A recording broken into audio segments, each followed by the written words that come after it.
आप काफिले बना बनाकर उस मरकज़ में आओ जिससे अल्लाह अपने करम से उस मरकज़ से पूरे मुल्क में अपनी ही ताकत से एक नई बेदारी का काम ले रहा है।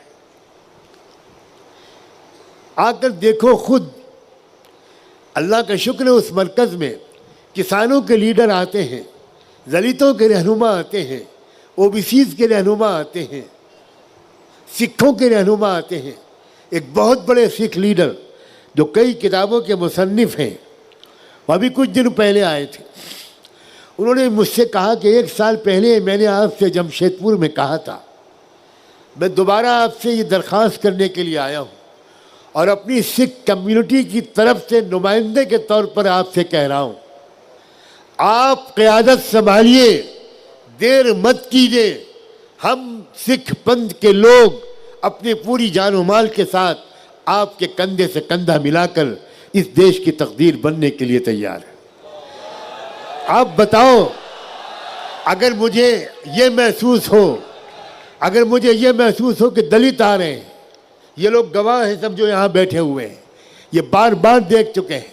अगर मुझे ये महसूस हो कि मध्य प्रदेश का ओबीसी का सबसे बड़ा लीडर 4-5 मरतबा मेरे पास आ चुका है, अगर मुझे ये महसूस हो कि लिंगायतों के स्वामी और मजहबी रहनुमा आ रहे हैं, क्रिश्चियन पादरी आ रहे हैं,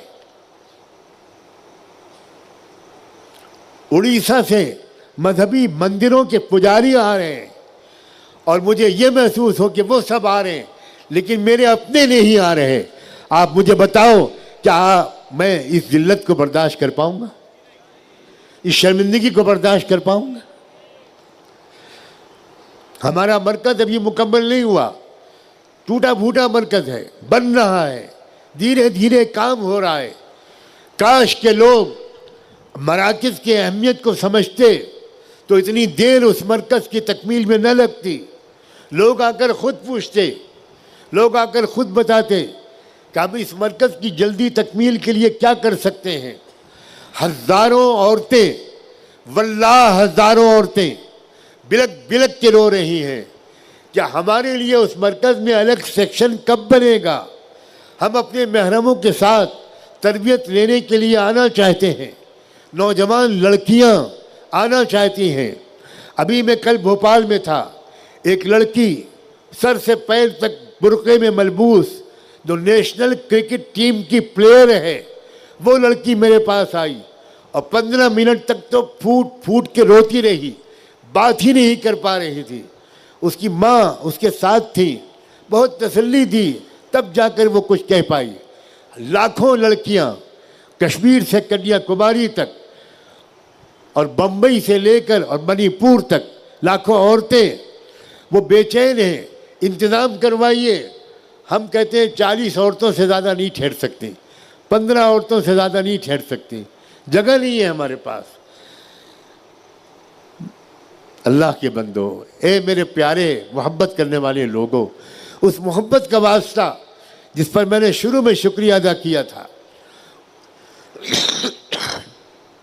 उस मोहब्बत का वास्ता देकर आप सब अमायदीन से, अहले खैर से, ज़िम्मेदारान शहर से, इस अजीम शान जलसे के मुनक़िद करने वालों से, सीरत कमेटी से और आप सब से जो बैठे हैं या जो खड़े हैं, उन सब से ये कहता हूँ, मरकज़ को की आमद बढ़ाओ, बार बार आओ, तरबियत लेने के लिए आओ, खाली बयान सुनने के लिए बताओ, सवालात लेकर आओ, पूछो मुझसे, मैं इंजीनियर हूँ, मैं क्या कर सकता हूँ, मैं एक प्रोफेशनल हूँ, मैं टीचर हूँ, मैं लॉयर हूँ, मैं एक जज हूँ, मैं एक वकील हूँ, मैं एक डॉक्टर हूँ, मैं एक टीचर या प्रोफेसर हूँ, मैं क्या कर सकता हूँ? मैं सबको अलग अलग काम दूंगा, कुछ काम सबके मुश्तरक हैं। बिल्कुल याद रखना, इस्लाम का निज़ाम तक़वा सबके लिए है, अल्लाह का खौफ सबके लिए है, अल्लाह से मोहब्बत सबके लिए है, तौहीद सबके लिए है, नमाज सबके लिए है, अल्लाह की बंदगी सबके लिए है। कुछ चीज़ें बिल्कुल कॉमन हैं और कुछ चीज़ें अलग अलग हैं। खालिद बिन वलीद के हाथ में तलवार थमाई हुजूर ने और हस्सान इब्न साबित के हाथ में कलम थमाया, काब इब्न ज़ुहैर के हाथ में कलम थमाया। हर सहाबी का अलग काम था। आप में से कुछ लोग सियासी मैदान में काम करेंगे, आप में से कुछ साहिब कलम होंगे, आप में से कुछ चैनल चला रहे होंगे, आप में से कुछ मीडिया वाले होंगे, आप में से कुछ बिजनेसमैन होंगे, आप में से कुछ प्लेयर होंगे, आप में से कुछ स्पोर्ट्समैन होंगे। मुझे हर किस्म के नौजवान की कदर है, मेरे दिल में हर किस्म के नौजवान की कदर है। नौजवानों को सुनाता हूँ, जब मुल्क का मशहूर क्रिकेट खिलाड़ी अजहरुद्दीन पहली मरतबा टेस्ट टीम में आया था तो लगातार 2 टेस्ट मैचेस में उससे सेंचुरी मारी। इत्तेफाक से तीसरा टेस्ट मैच कानपुर में हो रहा था। लखनऊ में रहता था मैं उस वक्त, महाराष्ट्र में आपके मैं मुंतकिल नहीं हुआ था। यूपी क्रिकेट टीम के कैप्टन थे करीम चिश्ती, बहुत नामी ग्रामी क्रिकेट प्लेयर थे, बहुत दिन तक स्टेट टीम के कैप्टन रहे वो। उन्होंने मुझसे आकर कहा कि मैं कानपुर जा रहा हूँ, अजहरुद्दीन के लिए तीसरी टेस्ट सेंचुरी अगर बन गई तो ये वर्ल्ड रिकॉर्ड बनेगा। आपका ज़ौक़ मैं जानता हूँ। मेरे दर्स कुरान में करीम चिश्ती साहब जो यूपी क्रिकेट टीम के कैप्टन थे, वो हर इतवार को मेरे दर्स कुरान में आने की कोशिश करते थे। तो वो देखते थे कि मैं सबकी कदर करता हूँ। तो उन्होंने मुझसे कहा कि अजहरुद्दीन का सलाम आपकी तरफ से पहुँचा दूँ। मैंने कहा सलाम नहीं, मैं ख़त लिख के देता हूँ, आप वो ख़त पहुँचाइए। मैंने ख़त में लिखा कि डियर अजहरुद्दीन,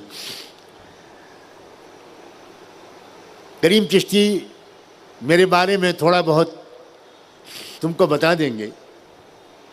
मैं इंशाल्लाह रोज़ा रख कर दुआ करूँगा ताकि तुम्हारी 3rd सेंचुरी भी बन जाए कॉन्जिक्यूटिव, मुसलसल, और ये वर्ल्ड रिकॉर्ड तुम्हारे हाथ में आए।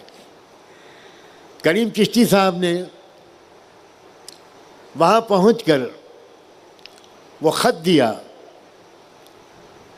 वो ज़माना इतने मोबाइलों का नहीं था फ़ोटो खींचने का। तो अजहरुद्दीन ने उस ख़त को पढ़ा, आंखों से लगाया, चूमा, और उसके बाद वो मैदान में उतर गया जब उसकी बारी आई। और अल्लाह का शुक्र है कि नॉट आउट सेंचुरी बनाकर वो वापस आया।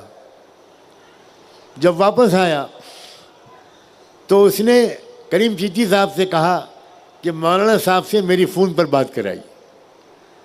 तो होटल में उसने फ़ोन मिलाकर मुझसे बात की और कहा कि मौलाना, जिससे कभी कैच नहीं छूटता, जब मैं 23 रन पड़ता तो उससे मेरा कैच छूटा और उसी की बरकत से मेरी सेंचुरी हुई।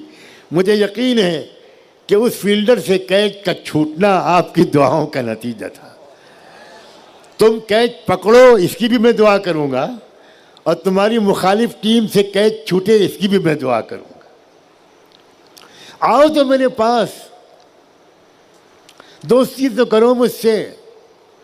हाथ लगाने से क्या होगा, मैं हजर अस्वद हूँ।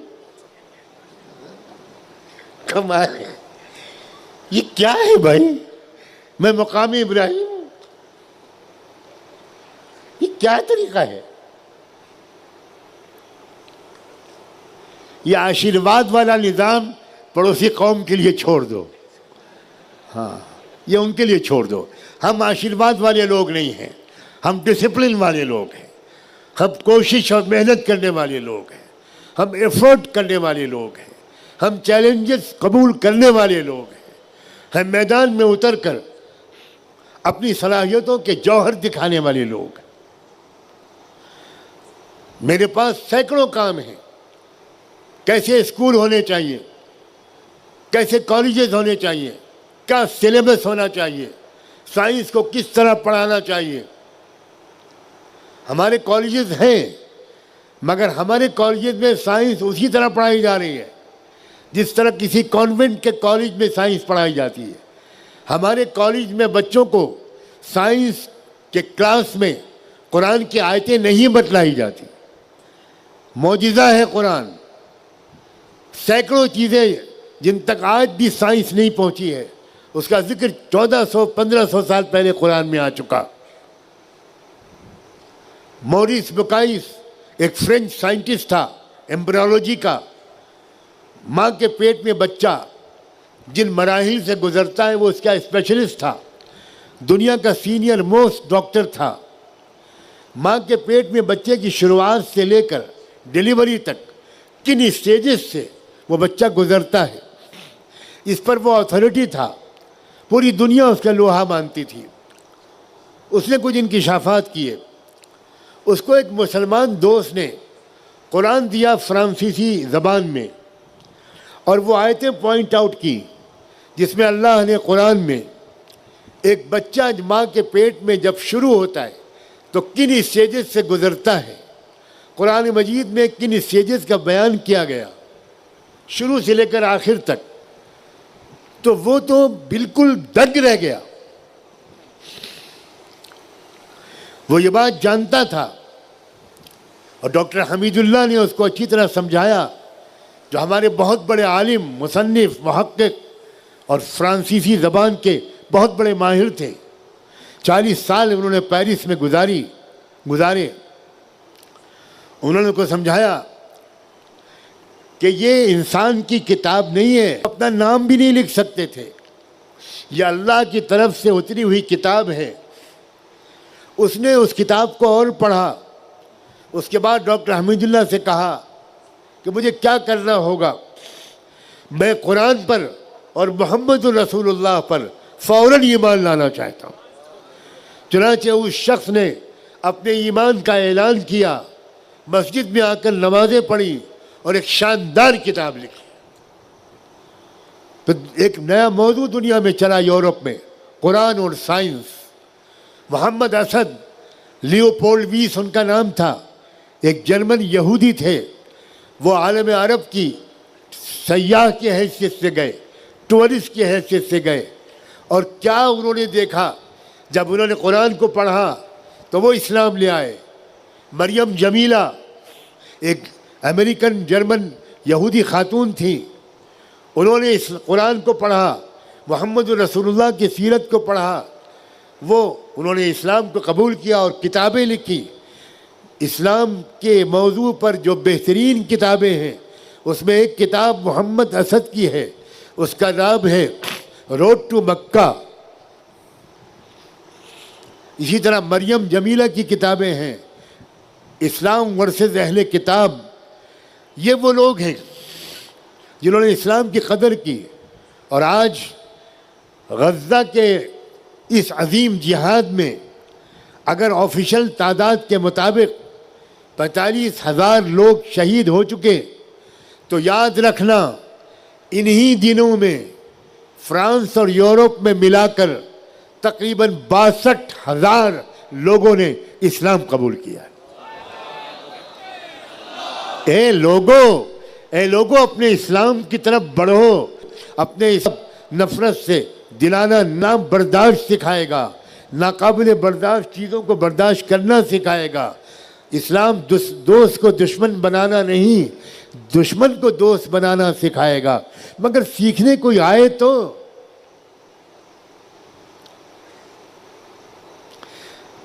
मुझे आपसे उम्मीद है, मुझे नाउम्मीद मत करना, मुझे नाउम्मीद मत करना। मुझे आपसे उम्मीद है कि चाहे खवास हों, अहले खैर हों, दानिशवरान हों, अमायदीन शहर हों, या आप नौजवान हों, आप आवाम हों, सब कीमती हैं, सब खवास हैं। आप जहाँ मैं मुकीम हूँ, ज़्यादा दूर आपसे नहीं है, चंद घंटे का भी तो फासला नहीं है। मुल्क के चप्पे चप्पे से लोग आते हैं, दूर दूर से आते हैं, मुल्क बैरून मुल्क से आते हैं तरबियत लेने और सीखने के लिए। और सिर्फ एक ही बात पर सिखाने पर मैं ज़ोर देता हूँ, जहाँ रहो वहाँ अमन व इंसाफ कायम करो, वहाँ अमन व इंसाफ कायम करो। याद रखना, दूसरी कौमों के इंतज़ार में बैठे रहोगे तो बिल्कुल अमन व इंसाफ कायम नहीं हो पाएगा।